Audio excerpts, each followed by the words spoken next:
Good morning, everyone. Thanks for hopping in early. We are going to get started right about 1 or 2 minutes after the top of the hour. Give the remainder of the attendees a chance to hop on in. We may have a smaller attendance today because this is the second one that we've done this week. The first one was Tuesday to accommodate our West Coast dealers, so they didn't have to get up at 6 o'clock in the morning. So we'll get going in about 4 minutes here.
Good morning again and welcome in.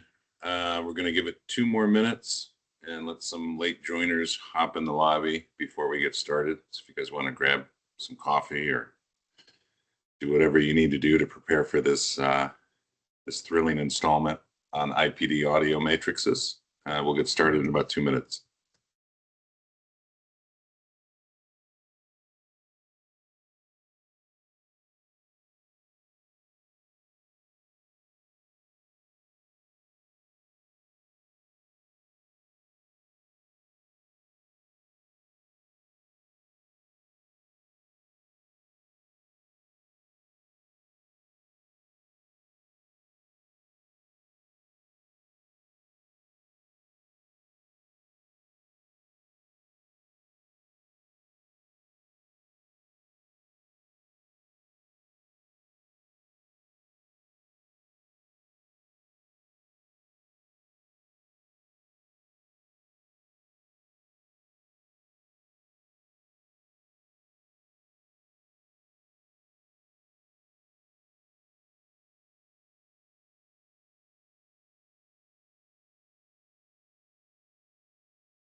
All right, good morning. It's a couple minutes after the hour, and we'll get rolling here for sake of everybody's time.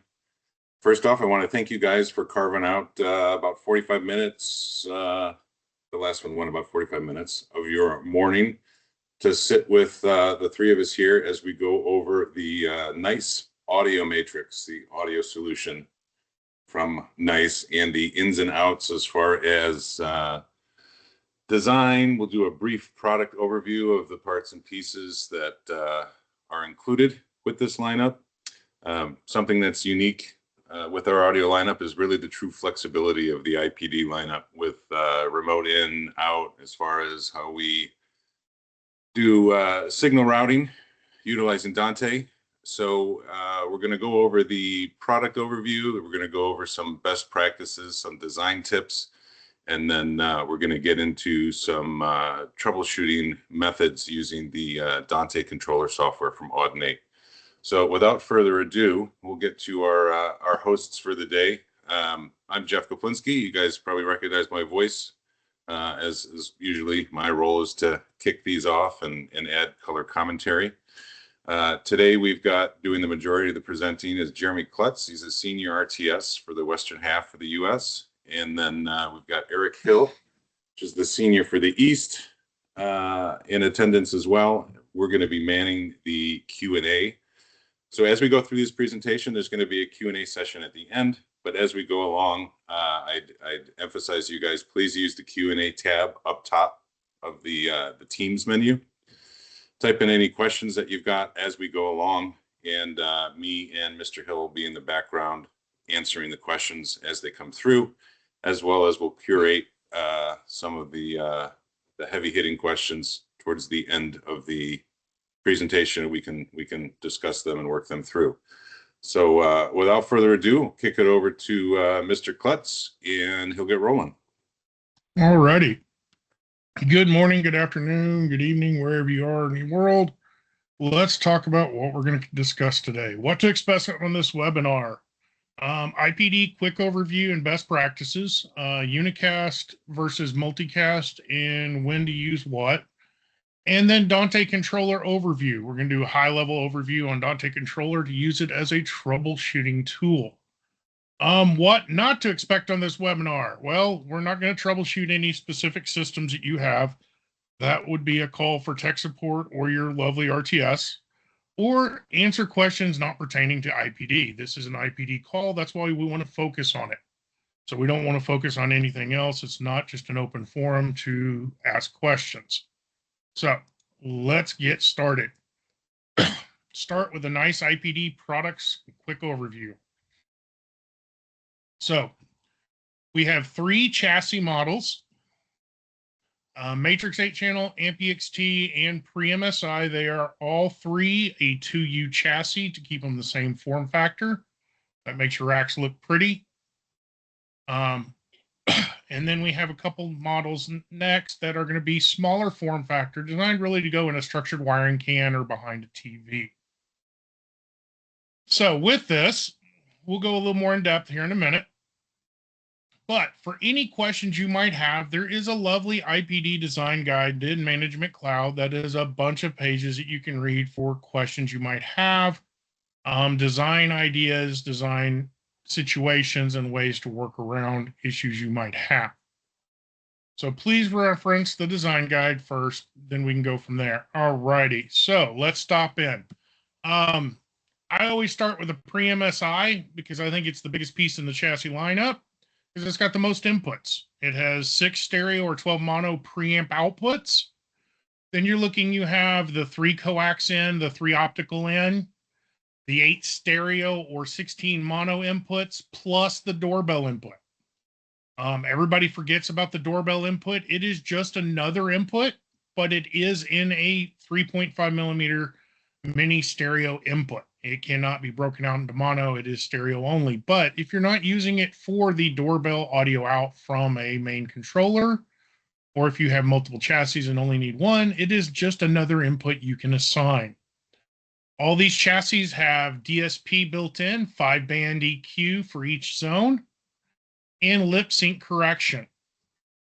We tried to take all the chassis we had in the past, the S86A and the S1616A, and take the best things from those chassis and bring them all into one chassis.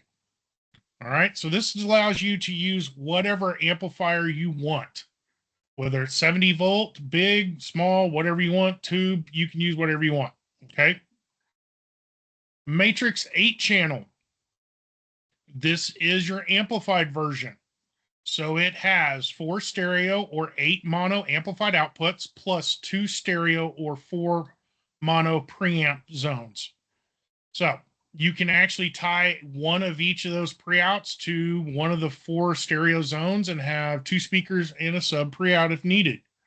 Or it can be ran to another amplifier, an AVR, anything you need. It can be fixed or variable. This chassis is 80 watts per channel at 8 ohms, 100 watts per channel at 4 ohms. So if you take each one of your speaker outputs and make it a mono zone, you can run 8 zones and you can run 16 speakers in mono. This chassis does have a fewer less inputs. So you have 2 optical, 2 coax digital, 4 stereo or 8 analog, and you still have the doorbell input as well. Still has the 5-band DSP EQ, lip sync correction. All right, so these 2 chassis we've talked about so far run in a standalone mode as they are shipped. So to save you money for not having to buy a Dante card if you don't need it, you can run these chassis as they are shipped in a standalone mode. If you want to add them to each other or add any of the other devices, you will usually have to add the Dante card. I will cover that in a future slide. One thing I do want to point out, if you have not changed out this card, there are 2 thumb screws, 1, 2, and then a small Phillips screw that is included for shipping purposes so the card doesn't come out. You find this usually the hard way when it's already racked. You try to take the 2 thumb screws out and it doesn't move.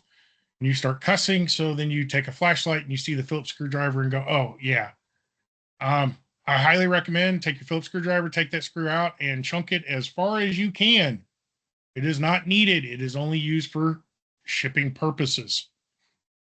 Okay, so if you'd go and put your Dante card in either of these 2 chassis, make sure to take the IP card you took out, put it in the Dante card box, and put it in the rack or somewhere on site. Because if you happen to have to warranty one of these chassis, you want to put the original card back in.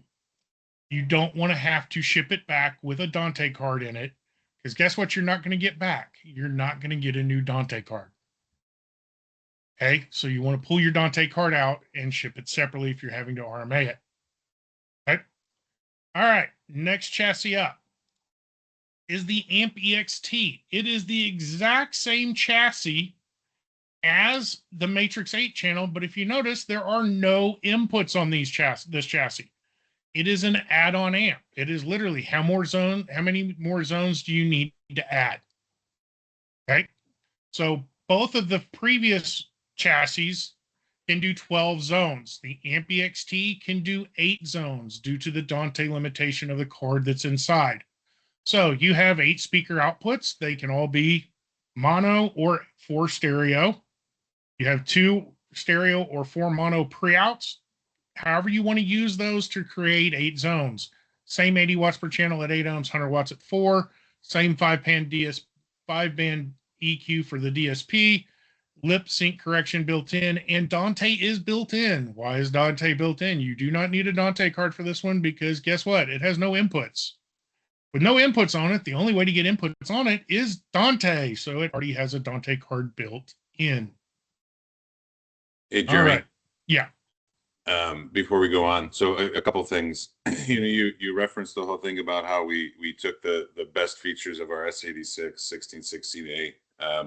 It's important to know. I actually we get calls from dealers that don't realize it's the first time they're using the IPDs, or they just don't know. You still have the option to configure any number of zones. You can have one zone with 6 speakers in it. You can have one zone with 16 speakers in it. It's the same zone non-linear configuration that we had in the 1616A is blended over into this. Second thing, before we'll cut the head out of the horse here, do you want to go over the crossover set points in these chassis, which is predefined? It's predefined and it's done when you select whether you're left, right, mono, or sub. If you could spend a couple minutes on that, Jeremy. Yeah, if you select sub, it is a low pass at 100 hertz. It is not changeable from 100 hertz. It's 100 hertz if you do sub on a speaker level output or a preamp output. Okay. Next up is the NAC EXT. This is your Dante card for your MTX8 channel and your pre-MSI. It has to be added to those chassis to add Dante to them. Okay. To make your life easier, we have actually created what's called the AMP bundle. It is a Matrix 8 channel, an AMP EXT, and a NAC EXT. So essentially, this would be trying to replace what you would have in a 1616A speaker output wise. Okay, makes it very convenient for your ordering purposes. Okay. AMP2 channel. So this is a new addition after the original launch, designed to go in a structured wiring can behind a TV. It can run standalone or in Dante format. In standalone, you have access to all three of the inputs. You have the speaker level outputs and a predefined sub output. It's 80 watts per channel at 8, 100 watts at 4, and 200 watts in bridge mode. This guy in bridge mode does a really, really good job. I like to point out the Proficient and Speakercraft sound bars that are a passive sound bar, LCR sound bar, work really well in the off of this guy in a bridged configuration where you take all three channels, do a parallel series wiring to keep the ohm load correct, and it will actually do a really good job on that sound bar. And then just add an 8 or 10-inch sub. Really, really convenient for that add-on where oh, I need an extra zone. Okay, well, let's just add this guy in. Okay. Yeah, and Jeremy, even with the add-ons, another thing, I'll just keep popping out little known facts from questions I still get. The fact that this can run in standalone, right? So if you're looking for an added-on video zone, maybe in a kid's room where you got a Roku or an Apple TV behind the TV, and you want to do something better, to Jeremy's part, a sound bar or a pair of speakers flanking the TV, optical out of the TV right into this guy, providing audio return. This doesn't need to be hooked up to a bigger chassis to facilitate. This is available as a standalone, 2-channel amplifier, which really shines great in those single zone applications with a sound bar or 2 speakers and a sub with audio return right from the TV. Tony, I see you got your hand up. You go ahead, and any questions, go ahead and type them in the Q&A for us, and we'll answer them through chat. Sorry, Jeremy. No, you're good. All right, next up is the pre-SIO. Most of these model numbers you'll see actually have relevance. EL stands for lawn, IPD is IP distribution amplifier, and then pre is preamp, amp is amp, matrix is matrix, SIO is single source input output. So this is a pre-out and an input. So you have to, in configuration, choose which input you're using. You have an optical, a coaxial, and an analog stereo input. And then on the output side, you have a stereo or mono output, however you want to configure it, and a sub output. Really good for adding a zone to a TV and somebody wants an active sound bar. Well, you can run your audio from this directly into that sound bar and get your audio streamer from the whole house into that sound bar. Great for a little 2-channel rig. That way you can get all your audio over there to that 2-channel setup. I'm using one in my office to take the PC audio out from my laptop and go out to a big amp. So that way I have a big amp running the speakers off my computer and have access to everything else on the whole house. This guy is PoE for power, but could be powered off the USB port. So this does not require anything more than PoE power. Next up, this guy is discontinued, but I always like to bring it up so you know about it. So when you run into it in the field, you've seen it before. This is a single source input. This is the predecessor to the SIO, and it just has three of individual inputs. You can see that there is a selector switch on the unit. The selector switch must be selected before the unit is powered up, either by PoE or local power with USB. So you have to select which input you want, then power it up. No selection in config like the SIO. All right. So that's going over the main chassis. Excuse me. Let's talk about some best practices. First off, we like to set everything static that we can, the MCU side and the Dante side.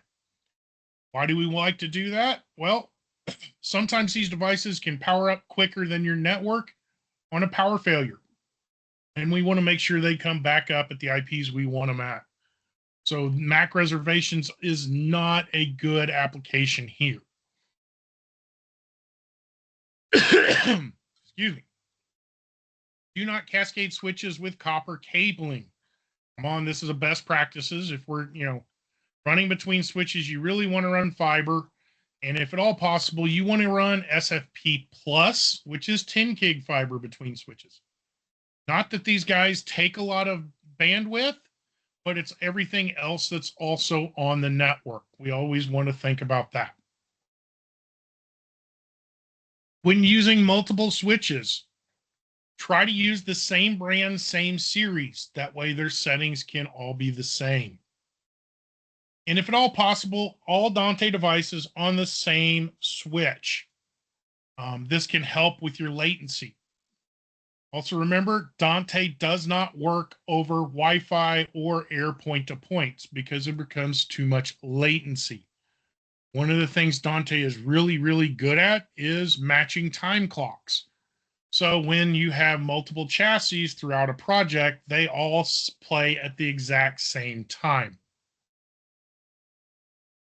Now, sometimes you may have to add lip sync delays for video sources, but that's okay. Next up, IPD's Dante unicast versus multicast. Let's start with a basic understanding of unicast versus multicast here. Unicast is anytime you need to send an audio stream to another chassis, every time you need to send it, it sends a separate stream. So if you have 4 chassis and you're trying to send the same stream to all 4 chassis, it has to send it 4 times. In a multicast environment, you want to send those 4 streams, it can send it once, but tell it to go to 4 different locations. Well, if you think this way, multicast sounds like a much better option until you realize the network must be set up to run multicast. And if you have not set up the network correctly to run multicast, you're going to have all kinds of errors and problems. So let's go into this. So unicast overview. Main thing here we want to look at is the chassis, okay? So your sources, your MTX8 channel can send 6 stereo streams at the same time. Pre-MSI can send 8 stereo streams at the same time. Your SIO, SSI, and AMP2 channel can only send 2 stereo streams. Excuse me. Now, when we go to multicast, the number of streams goes up substantially. And when you consider that each one of those streams can go to multiple locations, the amount of streams you can actually send is quite astounding. So, but here's the key thing. All switches must be layer 2, layer 3 for all IP devices. Your Matrix 8 channel can now do 12 stereo streams.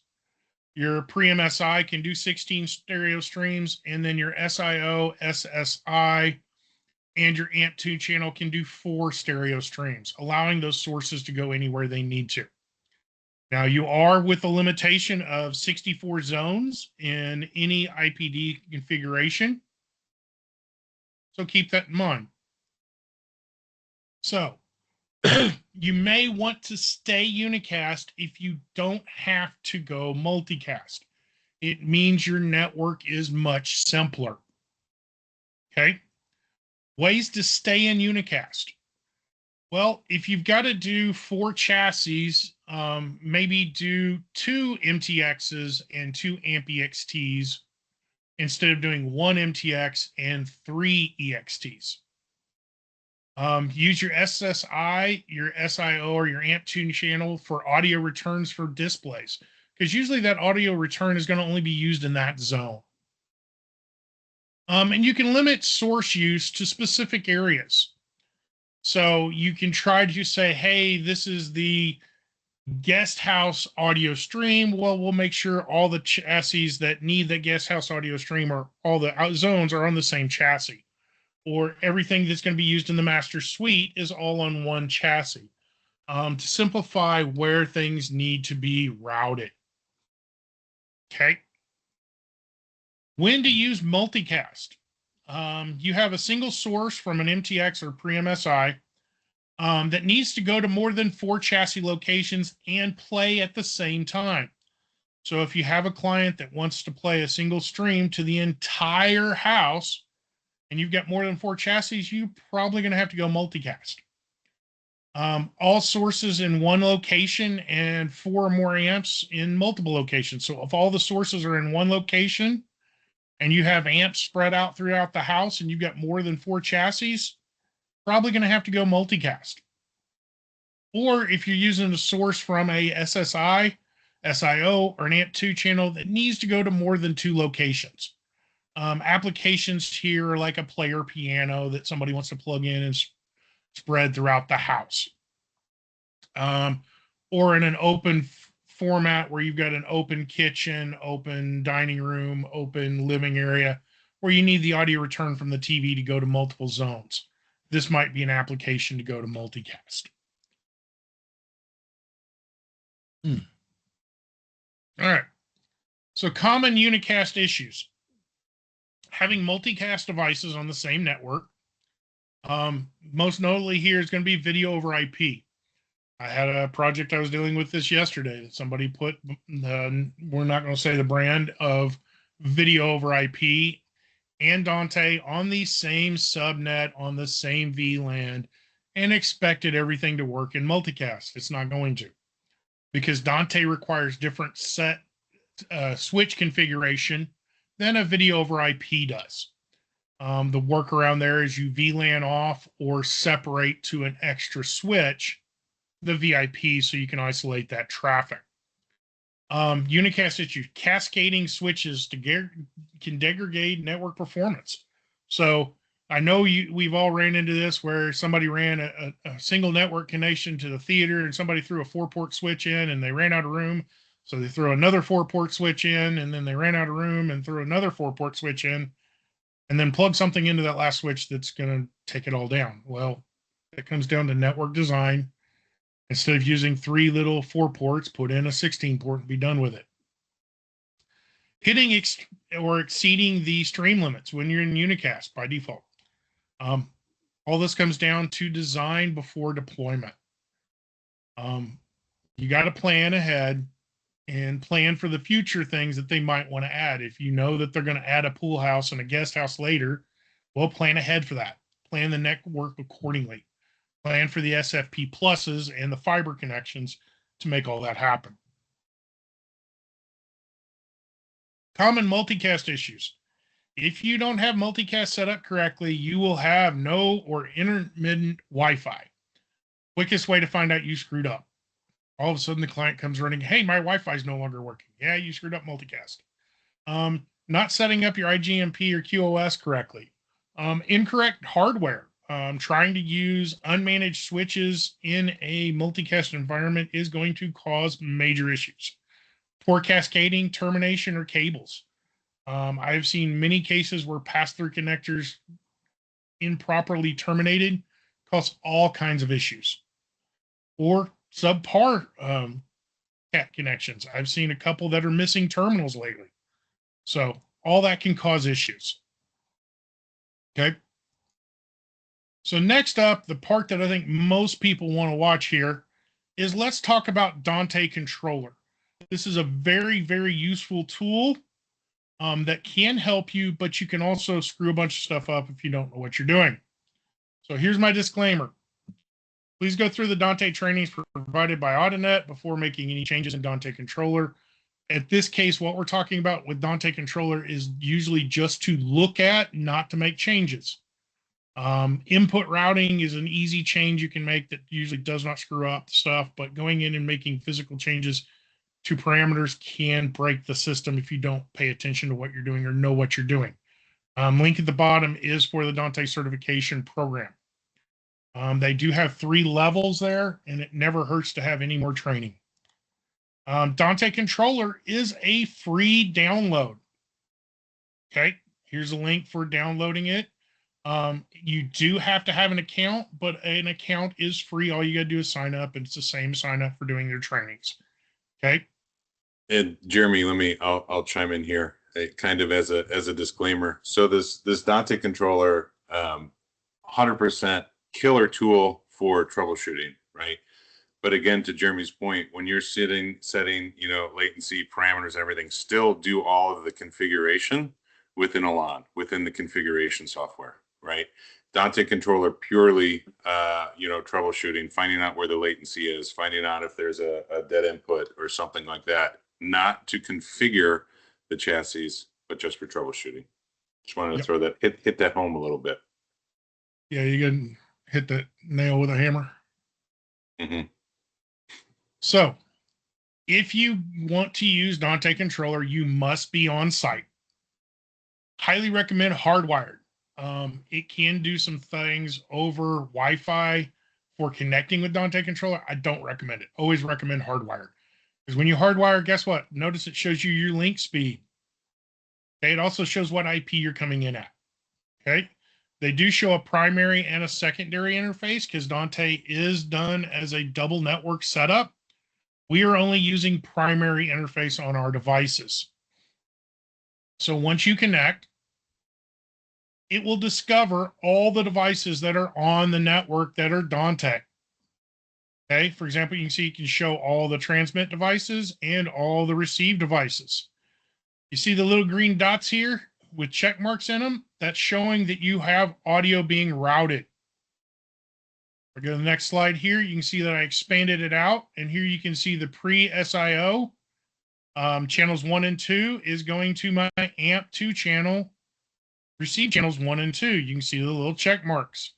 Green is good. If you see a yellow dot, it's going to usually be in a mute state, and it's usually a problem with latency. If you ever see red, that is going to be a major error. Usually something network related or configuration related, or the audio format's just unacceptable. Okay. So what we're going to do here with Dante controller, I want to go across the tabs across the top, and then we're going to go into the device view. This way you can see where you can look at things and hopefully help troubleshoot your systems before you have to call tech support or an RTS and fix your problems without needing to call us. So in this format right here, you can actually click on these boxes, and it will switch your inputs and your outputs. If you've got a case where somebody's plugged in an MMS5 and they ran all 3 RCAs in, but they didn't get them and tell you what order they're in, well, you could click through here and see which input's on what. Okay, it is possible. This is about the only place I recommend doing any changing. But you can click on, click off, make sure audio is playing the way you want to.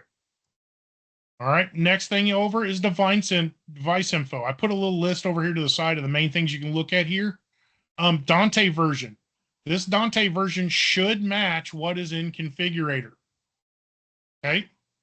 Primary address. That is going to be your Dante address. Those should also match what you have in configurator. And this is a really good one right here. The primary link speed. Notice that some of these devices are only 100 megabits and some are gigabit. The big chassis, the 2U rack mount chassis, are gigabit. All the small devices, the AMP2 channel, the SIO, the SSI, are 100 megabit devices. So they don't need gigabit to work. So they don't take up as much bandwidth. But if you happen to see one of your main chassis only communicating at 100 meg, that tells you you've got a problem. I've been on a job site where we had an AMP-EXT that was only connecting at 100 megabits. Well, guess what? We tested the cable and the cable tested good, but had a bad crimp. And believe it or not, missing a terminal. It's one of those you just smack your head and go, why? But hey, it was a way to troubleshoot and find the problem. Next up is clock status. Sync should be green. That means you are synced with all the time clocks. Your preferred leader that you've checked in configurator should show up here and should show here as leader. Okay? Just quick checks. Network status. Hey, transmit and receive. What's your bandwidth? All right. Primary status. What's your link speed again? Subscription status. These are the connections that are being made and should be playing at the moment. Latency status shows in green. If it shows red or yellow, it's a problem. Your packet errors here shows you if all green, you're good. Last up is going to be events. This will show, anything major that's happened, like elevated to primary leader. If you don't set a primary leader, or if you've got your primary leader is dropping offline, you will see different chassis jump to primary leader, especially if you got two MTXs and they're fighting for it, or you've got one with a bad network connection, they can switch around, and this is a good place to look at that. All right, so now we're going to go up here and click on devices and go down to the device view. So in device view is one of my favorite places. We have receive, transmit are your two go-tos, okay? So receive, well, first off, let's go to the drop down up top. This should drop down and give you a list of all the chassis that are available in Dante controller, which is this list right here. So you pick one and then you go to the receive side and go, hey, AMP channels 3 and 4 are receiving from MTX 8 channel 1 and 2. It is subscribed and it's receiving audio. Okay.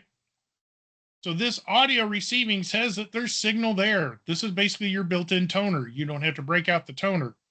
So if we look at the next one, it's going to be transmit. On transmit, we can see that, hey, we have signal on these inputs, whether they're connected to anything or not. Great ways to check your outputs from your sources, cable boxes, your media stream or whatever. You can hit play and see where it starts playing signal. Make sure you've got signal coming in. Okay. This is great for troubleshooting. Also, it will show your multicast flows here. So if you are in a multicast format, it will show multicast. It'll show you how many flows you have sent. Okay. Next up is status. I've got two different pieces here I'm going to show you. First, the AMP2 channel. Notice it's connected at 100 meg. Okay. It's also going to show your mute status, if it's unmuted and if sync is locked. Okay. The next one I've got is a full-size chassis, and you can see that it's connected at 1 gig, unmuted and locked as well. Next up is latency. Latency is going to show you how much latency and what kind of connection speed. So if you know your latency is hitting over 2.5, you're going to have to make that adjustment in config to 5 seconds. Default should be 2.5 seconds of latency allowed. In some situations, you may need to go to 5 milliseconds of latency, and this was what's going to help you tell that. All right. Device config. Hey, Jeremy, yeah. let me pop in and talk about latency for a minute. So the latency thing is key, because if we have the default latency set, and we chose 2.5 as a default, and that's being a little bit lenient. Normally, everything, if on a correct network, is somewhere around 1 millisecond. But if that latency, if we're set to 2.5, that latency goes up and beyond. It won't auto change the latency setting. That's when you'll get audio dropouts. And it's kind of a hard one to troubleshoot. and without actually seeing the active latency, this Dante controller, it's dynamic, it's real time, right? So you got your stuff playing, you'll be able to track that latency and monitor it. So if the default setting is lower than the threshold that the Dante system is reporting as far as signal latency, you're going to experience audio dropouts. Yeah, you'll usually see that on the main page of those green dots going yellow for a second, audio muting, and then coming back once everything gets back in sync. So that's a good way to check for it. If you're on that main first page and you see your dots go from green to yellow, audio cuts out and then it comes back, it's more than likely a latency issue. By default, we want to run at 48K, PCM 24. You also have your device latency display right here. Good things to look at here. You do have the ability to reboot from here and clear config. I don't recommend using the clear config here. I definitely recommend using it from the reset button on the back of the unit. And your autonomics driver can force this change in the newest formats to change it from 96K to 48K for your autonomics to work correctly if you're using the digital outputs. Last up, network config. Well, if you've set it to a static, that static IP should show up in here, should show your net mask and show your DNS server and gateway. Notice the DNS and gateway are backwards to the way we publish everything else. So definitely pay attention there. You do want your DNS server at Google for any firmware updates you might need. And if you set Google in the gateway, you can just put the gateway in here. Okay. And that is our presentation. I would say let's jump to the questions. I'm sure there's quite a few. Yeah, before we hop in the questions, so DNS, you guys know that we've had some firmware updates on these chassis over the years, right? And 9 times out of 10, the failure of the firmware updating completing because it's got to pull it down is DNS. I always talk to dealers. I'm under the mindset I prefer setting the DNS in the gateway and then pointing all of your nodes on the network on the LAN to that gateway for the DNS. Because that's one tunnel up to the DNS server versus many. So that's just another best practice. If you're having problems with firmware updates on the, not even just IPDs, anything integrated into a LAN, you're going to want to check that DNS. Eric, you want to curate a couple of the questions, and then after we curate some questions, I'll go over a little bit of what's to come moving forward with our audio solutions. Well, speaking of firmware updates, in 8.9.48, that was the last of the major updates for IPDs. So if you are having some issues with chassis dropping offline or anything like that, make sure you're on 8.9.48, get those firmware updates done. Yep. So, Eric, what you got for us? Well, one question, are there any recommended layer 2 switch brands? Obviously Netgear, because we sell them on our portal. Why else? Yeah, but what? Yeah, that's why Jeremy. That's the Jeremy answer. That's the Jeremy answer. Sorry. There is also a nice profile for those Netgear switches that pretty much sets up everything you need in the AV series switches to work with our devices. You don't use the Dante profile, you use the nice profile. Yeah, and the Netgear stuff is nice, and it kind of cascades across, not just for the IPD, but if you're doing video over IP, I'll put on my Netgear hat for a minute.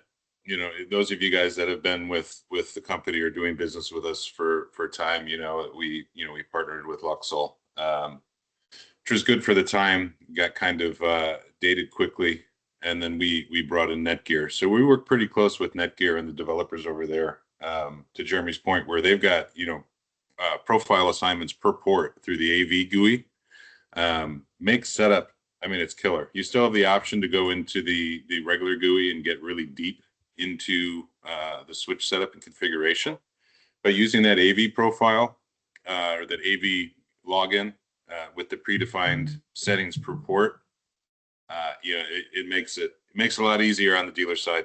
to set up a network, get in, get everything working, and get out of there. Nothing like fast deployment. Mm-hmm. Okay, so a couple other quick questions. Can we use other Dante devices on our system? Not at this time. We like to dub it Elante because it is just a Yes. backbone. Does not work with other Dante Pro AV options. Another good question has to go from the past, which is we needed to have the IP card available to do firmware updates. Is that needed anymore before you put the Dante card in to update the firmware? Not if you get a new chassis. Anything shipped now should already have the original firmware updated from the factory, so you should be able to go straight to a Dante card.